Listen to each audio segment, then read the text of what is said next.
when you hear this out of the blue without having sat through the hearing or watched the latest documentary, you think, is everybody nuts? Like, are they all in on it?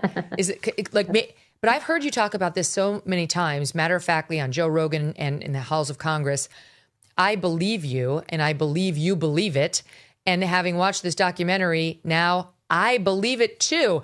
Boy, if it's a lie, they got a lot of storied scientists to spew a bunch of nonsense at risk to their own careers and reputations about it. You've run the hearings. You've talked to countless guys who have been investigating this for years.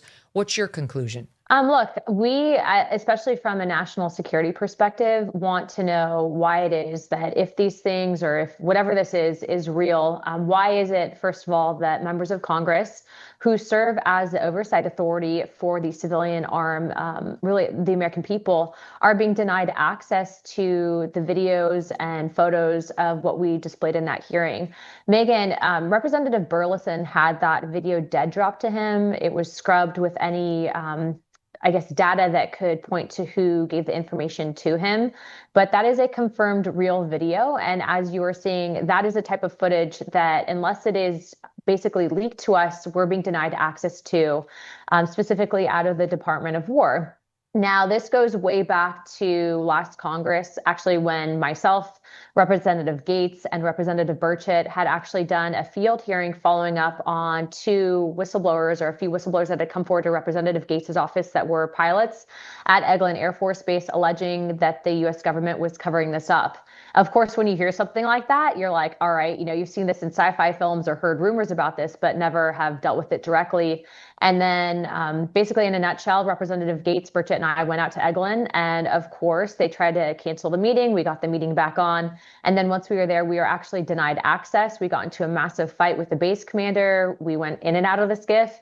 And then ultimately, without saying too much, part of how we got some of the information that we did is I actually had asked one of the witnesses to draw for me the photograph or the image of this thing that was essentially being denied to us. So they're denying us the actual imagery, but the military officer was able to actually draw it for me, of which I'm sure they didn't think that we were going to ask them to do that, but we did. And again, even dating back to my own military experience, there was one point when I was stationed at Portland Air National Guard prior to leaving active duty. And at that point in time, there was an airspace incursion that had taken place that some of the pilots had been talking about. One specifically, I said, what is this thing specifically? Are you able to describe it? He couldn't. He got kind of spooked talking about it. And that's in my opinion, he definitely ran into a UAP or saw a UAP or they're chasing one.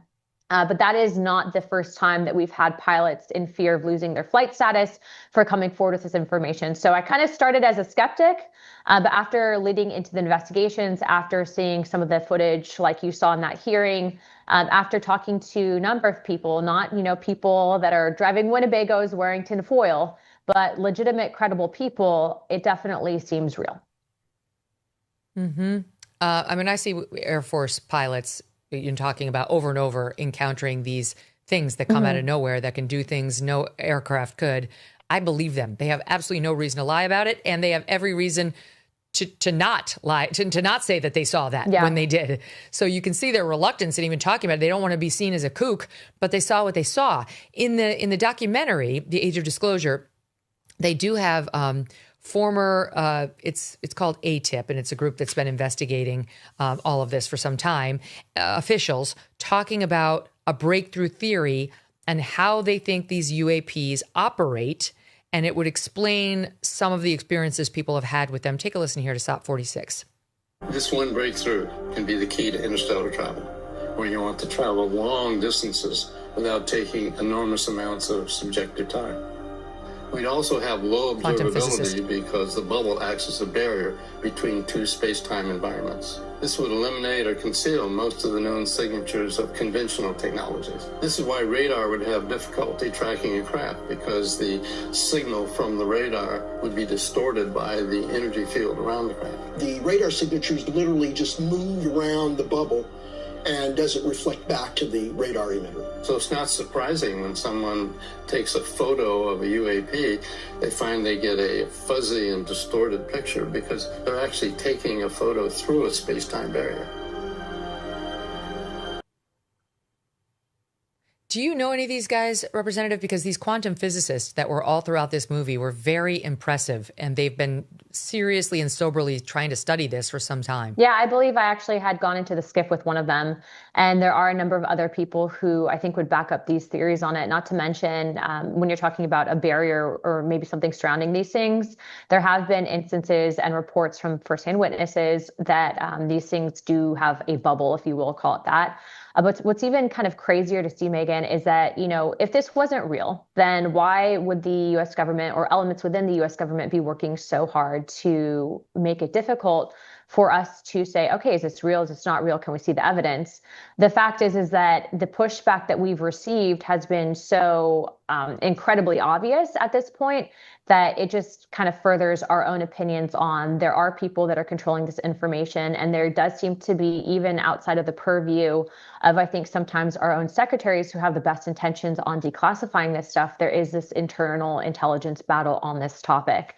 And so, you're talking earlier about whistleblower protections. One of the things that we're going to have to do, because what I did not want to do is host just another hearing with more witness testimony without providing the documents and evidence. I think that would probably be a waste of resources unless we can provide that directly to the American people.